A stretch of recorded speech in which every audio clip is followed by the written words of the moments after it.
America में एक president है, नाम तो सुना ही होगा आप लोगों ने, है ना।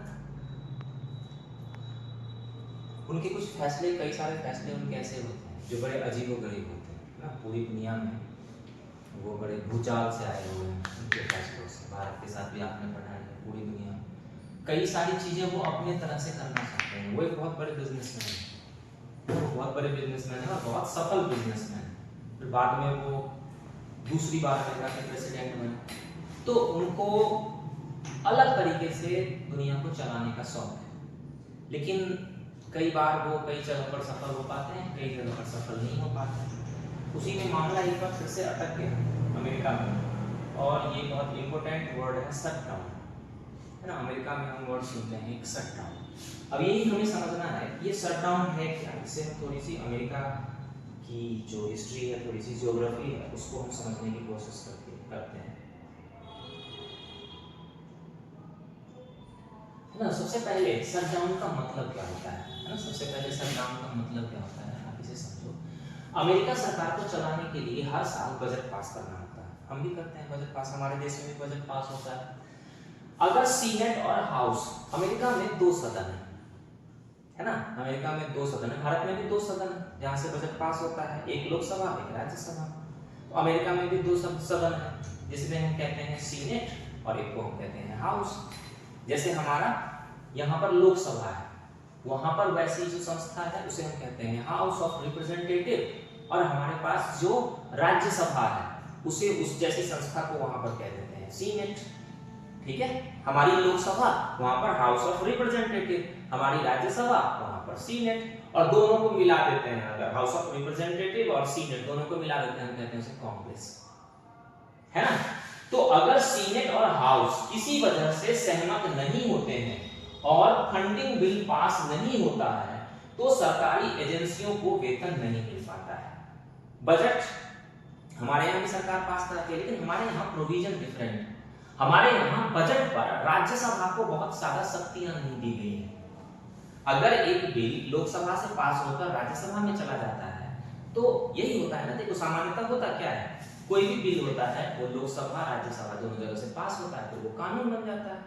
लेकिन जो बजट होता है, उस बजट पर हमारे देश के अंदर लोकसभा को ज्यादा शक्तियां दी गई है, राज्यसभा को कम शक्तियां दी गई है। तो अगर कोई बजट वाला बिल लोकसभा से पास होकर राज्यसभा में चला जाता है, तो सामान्यतः वो पास हो जाता है ना। लेकिन अमेरिका में स्थिति थोड़ी डिफरेंट है। अगर हाउस ऑफ रिप्रेजेंटेटिव से पास होकर वह दूसरी जगह चला गया, या कहीं पर भी आपस में जो वहां पर सारे सांसद हैं, अगर वो सहमत नहीं होते हैं, बिल को बहुमत से पास नहीं किया जाता है, तो पैसा रुक जाता है। जब पैसा रुक जाएगा तो वहां पर सरकारी एम्प्लॉय को सैलरी नहीं मिल पाएगी। जब सरकारी एम्प्लॉय को सैलरी नहीं मिल पाएगी, तो हम इसी को कहते हैं शट डाउन। बजट पास होती है, अगर नहीं हो पाई तो सरकारी एम्प्लॉय को सैलरी नहीं मिल पाती है। सरकारी एम्प्लॉय छुट्टी पे चले जाएंगे, छुट्टी पे चले जाएंगे, काम नहीं होगा, इसी को कह देंगे शट डाउन, है ना। तो वही चीज यहाँ पर है कि वो वेतन नहीं मिल पाता है, उसे हम शट डाउन कहते हैं। नतीजतन नॉन एसेंशियल सेवाएं और दफ्तर बंद हो जाते हैं, इसे ही हम शट डाउन कहते हैं। देखो सेवाओं को दो पार्ट में रखा गया है, एसेंशियल और नॉन एसेंशियल। जैसे पुलिस, तो पुलिस क्या है, एसेंशियल है, पुलिस को बंद नहीं किया जा सकता, है ना। पुलिस को अगर बंद कर दोगे तो चोर ऐसे खुले घूमेंगे। तो जो बंद होता है, शट डाउन का मतलब क्या है, जो नॉन एसेंशियल सर्विसेज, वो नॉन एसेंशियल सर्विसेज बंद हो जाता है, इसी को हम कहते हैं शट डाउन। क्लियर है। जब बजट पास नहीं हो पाता है तो सरकार को पैसे नहीं मिल पाते हैं, और जब पैसे नहीं मिल पाते हैं तो सरकार सैलरी नहीं दे पाती है, सैलरी नहीं दे पाती है तो एम्प्लॉय छुट्टी पे चले जाते हैं। कौन से एम्प्लॉय जाते हैं, नॉन एसेंशियल सर्विसेज वाले, एसेंशियल सर्विसेज वाले नहीं जाते हैं, उनको सैलरी मिलती रहती है, इसी को हम कहते हैं शट डाउन।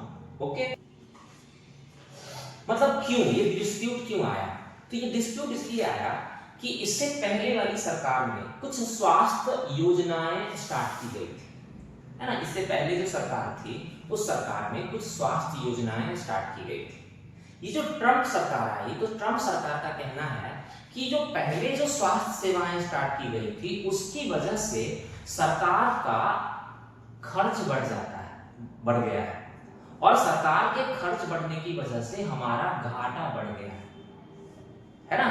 अब हमारा घाटा बढ़ गया है तो सरकार का कहना है, वो तो बिजनेसमैन है, ट्रम्प तो बिजनेसमैन है, और जो बिजनेसमैन होता है वो क्या कहता है, सबसे पहले घाटा खत्म करो, डेफिसिट कम करो। तो इस नई सरकार का ये कहना है कि पिछले सरकार ने जो कुछ स्वास्थ्य सेवाएं स्टार्ट करी थी उसकी वजह से हमारी सरकार का खर्च बढ़ गया है, और खर्च बढ़ने की वजह से घाटा बढ़ गया है। हमें इस घाटा को अगर खत्म करना है तो हम उन स्वास्थ्य सुविधाओं को खत्म कर देंगे। ये कहना है अभी की सरकार का, जिससे दूसरी पार्टी वाले सहमत नहीं है। यही है वहां पर शटडाउन का कारण। ठीक है, सबसे पहले हमने ये समझा शटडाउन है क्या, दूसरा हमने ये समझा शटडाउन का कारण क्या है। क्लियर है, समझ में आ रहा है? चलिए देखो, बहुत इंपॉर्टेंट इंफॉर्मेशन कि जैसे हमारे पास एक वित्तीय वर्ष होता है। वित्तीय वर्ष का मतलब क्या होता है, जब बजट पास करने के बाद नई घोषणाएं होती है, बजट वर्ष जिसे हम कहते हैं। तो हमारे पास यहाँ कब से होता है, 1 अप्रैल से। 1 अप्रैल से मार्च तक का जो समय होता है उसे हम कह देते हैं वित्तीय वर्ष।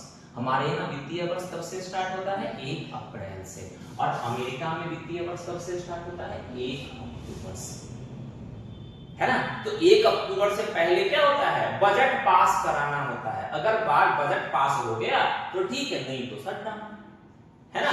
तो 1 अक्टूबर से 31 सितंबर का जो समय होता है उसे हम कहते हैं वित्तीय वर्ष अमेरिका में, और हमारे यहाँ 1 अप्रैल से मार्च तक का समय होता है। ठीक है, जैसे यूएसए की जो संसद होती है उसे हम कहते हैं कांग्रेस। ठीक है, एक बार यूएसए संसद कौन समझते हैं, यूएस की संसद अभी मैंने बताया था कांग्रेस।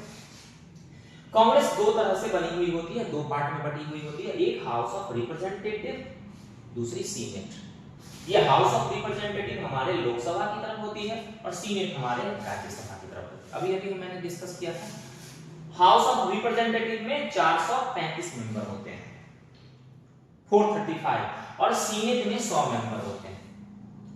ठीक है, हमारे यहाँ क्या है, इसी तरह से हमारे यहाँ भी अलग अलग संख्याएं, तो हमारे यहाँ डिफरेंट है, यहाँ पर डिफरेंट है। हाउस ऑफ रिप्रेजेंटेटिव में 435 मेंबर हैं और सीनेट में 100 मेंबर हैं।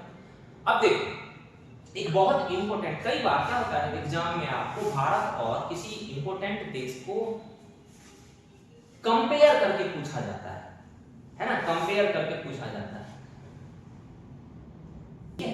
तो ये समझ में आ गया हमारा, यूएसए संसद जो होती है जिसे हम कहते हैं कांग्रेस, ये कांग्रेस 2 पार्ट में डिवाइड होती है, house of representative 435 member, senate 100 member. मैं यहाँ पर एक चीज बता रहा था आपको, जैसे हमारे यहाँ राज्यसभा है, तो हमारे यहाँ जो राज्यसभा है उसकी जो सदस्यों की संख्या है वो अलग अलग राज्यों से अलग अलग संख्या में सदस्य चुन के जाते हैं। जैसे यूपी से अगर 20 जाएंगे मान लो, तो बिहार से 15 जा सकते हैं। तो अलग अलग लोग जो चुनकर अलग अलग राज्यों से जाते हैं उनकी संख्या अलग अलग होती है, उनकी जनसंख्या के अकॉर्डिंग। समझ में आ रहा है ना, है ना।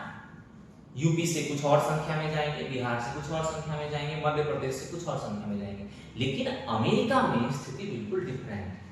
चाहे राज्य की जनसंख्या कितनी भी हो, हर एक राज्य से सिर्फ 2 ही सदस्य चुनकर जाएंगे, है ना। और टोटल अमेरिका में कितने राज्य हैं, 50 राज्य हैं। तो टोटल कितने सदस्य हो गए, 100 सदस्य हो गए। तो सीनेट में 100 सदस्य हैं, यहीं पर मैंने लिख दिया है, सभी राज्यों का समान प्रतिनिधित्व है। 50 राज्यों में सभी के 2 सदस्य, तो टोटल हो गए हमारे पास। क्लियर हुआ। अमेरिका में इस समय 2 पार्टी, हमें ये भी तो जानना चाहिए अमेरिका में कौन कौन सी पार्टी है, कई बार इससे भी एग्जाम में क्वेश्चन आ जाते हैं एग्जाम में। तो अमेरिका में इस समय 2 पार्टी है, एक को हम कहते हैं डेमोक्रेटिक और दूसरे को हम कहते हैं रिपब्लिक। एक का नाम डेमोक्रेटिक है, दूसरे का नाम रिपब्लिक है। 2 पार्टी है, कभी डेमोक्रेटिक आ जाते हैं, कभी रिपब्लिक आ जाते हैं। इससे पहले डेमोक्रेटिक थे, अभी रिपब्लिक है। अभी वहां पर रिपब्लिकन की सरकार है और ट्रम्प इसी पार्टी से है। जो ट्रम्प है हमारे वो रिपब्लिकन। अब जरा भारत के कॉन्सेप्ट को समझो। भारत में क्या होता है, भारत में इसे पॉलिटिक्स को थोड़ा सा समझते हैं। तो भारत में क्या है, लोग चुनकर आते हैं, आगे चुनकर, लोकसभा और राज्यसभा दोनों के लिए चुनकर आते हैं। जिनका लोकसभा में बहुमत होता है उनकी सरकार होती है, यही है ना। तो जो जिसकी सरकार है उनका लोकसभा में बहुमत होता है, और सरकार के जो मंत्री होते हैं वो दोनों सदनों से होते हैं, लोकसभा से भी होते हैं और राज्यसभा से भी होते हैं, यही है ना। पॉलिटिक्स थोड़ी बहुत तो पता है, नहीं पता है तो मैं बता रहा। इलेक्शन हुआ लोकसभा के लिए, जिसको बहुमत मिला उसने अपनी सरकार बनाई, उसने अपने मंत्री बनाए। लेकिन मंत्री दोनों पार्टी के हो सकते हैं, लोकसभा के भी हो सकते हैं, राज्यसभा के भी हो सकते हैं। हमारे यहाँ जो चुनाव होते हैं वो लोकसभा के चुनाव होते हैं, राज्यसभा के थोड़े से डिफरेंट तरीके से चुनाव होते हैं, है ना। तो लोकसभा और राज्य दोनों जगह से मंत्री लिए जाते हैं, लेकिन बहुमत लोकसभा में होता है, इंपोर्टेंट, ठीक है। अमेरिका में कहानी बिल्कुल डिफरेंट है। अमेरिका में हाउस ऑफ रिप्रेजेंटेटिव और सीनेट दोनों अलग है। वहां पर क्या है, राष्ट्रपति की सरकार बनती है, राष्ट्रपति चुने जाते हैं और वो अपने मंत्रियों को बनाते हैं। उनका लोकसभा वहां के हाउस ऑफ रिप्रेजेंटेटिव से और सीनेट से कोई खास मतलब नहीं होता है। हमारे यहाँ क्या है, दोनों में अंतर को समझो। हमारे यहाँ लोकसभा में जिसका बहुमत होता है वो अपनी सरकार बनाता है, और जो मंत्री बनाता है वो लोकसभा और राज्यसभा दोनों जगह से होते हैं। प्रधानमंत्री लोकसभा और राज्यसभा कहीं से भी हो सकते हैं। अमेरिका में क्या है, राष्ट्रपति शासन, वहां पर राष्ट्रपति का चुनाव होता है। हमारे देश में प्रधानमंत्री का चुनाव तो नहीं होता है, हमारे देश में राष्ट्रपति का चुनाव तो नहीं होता है, अलग तरीके से होता है ना। वहां पर डायरेक्ट प्रधान राष्ट्रपति का चुनाव होता है, राष्ट्रपति चुन लिए जाते हैं, फिर राष्ट्रपति अपनी सरकार बनाते हैं, ठीक है। तो राष्ट्रपति ने क्या किया, अपनी सरकार बना ली। अब राष्ट्रपति ने अपनी सरकार बना ली, यहां तक तो ठीक है। अब राष्ट्रपति कोई नया कानून बनाना चाहते हैं तो वो क्या करेंगे, राष्ट्रपति कोई बिल लेकर आएंगे। यहीं पर सबसे इंपॉर्टेंट चीज है कि जब राष्ट्रपति कोई कानून बनाना चाहते हैं तो उसे हाउस ऑफ रिप्रेजेंटेटिव से और सीनेट से पास कराना होता है, ठीक है। मान लो अमेरिका के राष्ट्रपति तो चुन लिए, उन्होंने अपनी सरकार बना ली, लेकिन अगर उन्हें कोई कानून बनाना होगा, उन्हें बजट पास कराना होगा, तो उन्हें दोनों हाउस से उसे पास कराना होगा, तब ही वो कानून बन पाएगा। हमारे यहां भी यही व्यवस्था है, लोकसभा से भी पास होगा, राज्यसभा से भी पास होगा, और फिर वो राष्ट्रपति के पास जाएगा। अमेरिका में दूसरी व्यवस्था है, राष्ट्रपति से वो चीज शुरू होगी, फिर वो दोनों सदन में जाकर पास होगा, फिर वो कानून बन पाएगा, है ना। अब क्या हो कि राष्ट्रपति कोई बिल बनाए और उसे दोनों सदनों ने पास ही ना किया, ये कब होगा, जब राष्ट्रपति की पार्टी का दोनों में से किसी सदन में बहुमत ही ना हो सकता है ना, जैसे दो ही पार्टी है, तो इस बार क्या हुआ, रिपब्लिकन पार्टी जीत गई, लेकिन रिपब्लिकन पार्टी का दोनों जगह पर बहुमत ही नहीं है, तो क्या होगा, बिल ही पास नहीं हो पाएगा, है ना। तो यही चीज है यहाँ पर। मतलब देखो, अमेरिका में राष्ट्रपति सरकार है, मतलब सरकार राष्ट्रपति चलाते हैं, लेकिन कानून बनाने की शक्ति संसद के पास है, ठीक है। कोई कानून तभी बन पाएगा जब संसद उसे पास करेगी। जैसे बजट राष्ट्रपति की सरकार बनाती है, लेकिन उसे संसद से पास कराना होता है। चुनाव हुए, दो ही पार्टी लड़ेगी। मान लो कि अभी अभी मैंने आपको बताया कि जैसे ट्रंप बन गए, इधर ट्रंप की पार्टी कौन सी है, रिपब्लिकन पार्टी, लेकिन हाउस ऑफ रिप्रेजेंटेटिव में और सीनेट में डेमोक्रेटिक का बहुमत हो जाए तो प्रॉब्लम हो जाएगी, है ना। तब राष्ट्रपति कोई भी कानून बना के लेके जाएंगे, उधर भेजेंगे, उधर से वो पास ही नहीं होगा, तो दिक्कत हो जाएगी, है ना। तो यही है समस्या। कई बार राष्ट्रपति जिस पार्टी के होते हैं, या तो सदन के दोनों सदनों में या दोनों में से किसी एक सदन में उस पार्टी का बहुमत नहीं होता है। समझ में आ रहा है ना। जिस पार्टी के राष्ट्रपति हैं उस पार्टी का या तो दोनों सदनों में या दोनों में से किसी एक सदन में बहुमत नहीं होता है। जैसे भारत में भी होता है कि अगर भारत में लोकसभा से बिल पास हो जाए और राज्यसभा में उस पार्टी का बहुमत नहीं है तो नहीं हो पाएगा, है ना। ऐसी स्थिति में राष्ट्रपति की सरकार द्वारा लाया गया कोई भी बिल संसद में पास होने से रुक सकता है, ठीक है। स्थिति देखो, परंतु इस समय क्या है कि रिपब्लिकन पार्टी के प्रेसिडेंट हैं और दोनों जगहों पर रिपब्लिकन पार्टी का ही बहुमत है। हाउस ऑफ रिप्रेजेंटेटिव में भी रिपब्लिकन पार्टी की मेजोरिटी है और सीनेट में भी रिपब्लिकन पार्टी की मेजोरिटी है ना। तो परंतु इस समय को संसद के दोनों सदनों में रिपब्लिकन अर्थात ट्रम्प की सरकार का ही बहुमत है। तो यह समस्या कैसे आ गई, है ना, क्वेश्चन होना चाहिए ना, जब दोनों जगह पर उनका ही बहुमत है तो ये कैसे भाई, कैसे उनका बिल कैसे नहीं पास हो पाया, बजट कैसे नहीं पास हो पाया। तो देखो 435 हाउस ऑफ रिप्रेजेंटेटिव में है, जिसमें रिपब्लिकन पार्टी के पास 220 है। बहुमत के लिए कितनी चाहिए, आधी सीटें चाहिए, है ना। तो रिपब्लिकन के पास 220 है, मतलब बहुमत है ना, और उनके पास कितना है 215। उसी तरह सीनेट में 100 बहुमत के लिए कितना चाहिए 50, है ना। रिपब्लिकन पार्टी के पास कितना है 53 है और डेमोक्रेटिक के पास 47 है, मतलब दोनों में उनकी बहुमत है। तो फिर प्रॉब्लम क्यों हो गई, है ना।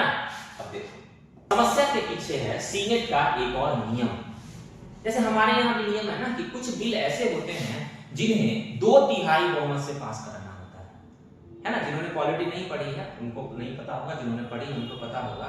हमारे यहाँ से क्या होता है कि कई अलग अलग किसी बिल को पास कराने के लिए अलग अलग प्रावधान है। कोई बिल आधे बहुमत से पास हो जाता है, किसी बिल को पास कराने के लिए 2/3 बहुमत की जरूरत होती है ना। 2/3 का मतलब 3 में से कितना 2। तो यहां पर भी वही है कि अगर बजट वाला बिल आता है तो सीनेट में 50 की नहीं कितने की जरूरत होगी, 60 की जरूरत होगी, ठीक है। तो क्या है, बजट जैसे कुछ महत्वपूर्ण बिलों को पास करने के लिए सीनेट में सिर्फ बहुमत की नहीं वरन 100 में से 60 वोटों की आवश्यकता होती है, जो रिपब्लिकन के पास नहीं है। रिपब्लिकन के पास कितना था 53। तो इसी वजह से क्या हुआ, उनका बजट वाला बिल पास नहीं हो पाया। बिल पास होगा तभी उन्हें पैसा मिल पाएगा खर्च करने के लिए, वो पैसा उन्हें मिल नहीं पाया तो क्या होगा, वहां पर हो गया शटडाउन। ये ज्यादा समय तक नहीं चलता है, दोनों के बीच में कुछ समय के बाद समझौता हो जाता है ना, बीच बीच का रास्ता अपना लिया जाता है और फिर ये शटडाउन क्या होता है, खत्म हो जाता है। लेकिन अभी के लिए कई बार ये बहुत इंपॉर्टेंट टॉपिक है कि शटडाउन क्या है और अमेरिका में शटडाउन क्यों आया है, ठीक है। अभी लास्ट पार्ट है हमारा अमेरिका में जहां राष्ट्रपति का चुनाव, अभी पर चुनाव को भी देख लेते हैं ना कि भारत में प्रधानमंत्री लोकसभा का चुनाव कितने वर्षों में होता है, 5 वर्षों में, है ना। अमेरिका में राष्ट्रपति का चुनाव कितने वर्षों में होता है, 4 वर्षों में होता है ना। तो अमेरिका में जहां राष्ट्रपति का चुनाव प्रति 4 वर्ष में होता है, वहीं संसद का चुनाव प्रति 2 वर्ष में एक बार होता है। हमारे यहाँ तो दोनों साथ साथ हो जाता है ना, लोकसभा का हो गया और लोकसभा का हुआ फिर प्रधानमंत्री बन गए, बाकी कोई दिक्कत नहीं है हमारे यहाँ, है ना। वहां पर क्या होता है, चुनाव जो होता है वो राष्ट्रपति का अलग से होता है, हाउस ऑफ रिप्रेजेंटेटिव का अलग से होता है, सीनेट का अलग से होता है और तीनों चुनाव एक साथ होते हैं कितने वर्षों में, 4 वर्ष। एक तो ये है इंपॉर्टेंट पार्ट। दूसरा इंपॉर्टेंट पार्ट क्या है कि राष्ट्रपति का चुनाव तो 4 वर्ष में होगा, लेकिन हाउस ऑफ रिप्रेजेंटेटिव और सीनेट का चुनाव 2 वर्ष में होता है, एक बार राष्ट्रपति के साथ और एक बार बीच में, ठीक है। तो यहां पर वही चीज मैंने लिखा है कि अमेरिका में जहां राष्ट्रपति का चुनाव प्रति 4 वर्ष में होता है, वहीं संसद का चुनाव प्रति 2 वर्ष में होता है, ठीक है। एक बार राष्ट्रपति चुनाव के साथ और एक बार राष्ट्रपति के कार्यकाल के बीच में, ठीक है। समझ में आया ये टॉपिक क्या था, अमेरिका में शटडाउन। अमेरिका में शटडाउन, तो शटडाउन का मतलब क्या था, है ना। अलग अलग टर्म है, देखो शटडाउन, स्लो डाउन इकोनॉमी का टर्म है, ये शटडाउन टर्म है। शटडाउन क्या है, शटडाउन क्यों हुआ और फिर कैसे कैसे अमेरिका में हाउस ऑफ रिप्रेजेंटेटिव है, कैसे सीनेट है, कैसे काम होता है वहां पर, समस्या असली क्या है, ये सारी कहानी हमने यहाँ पर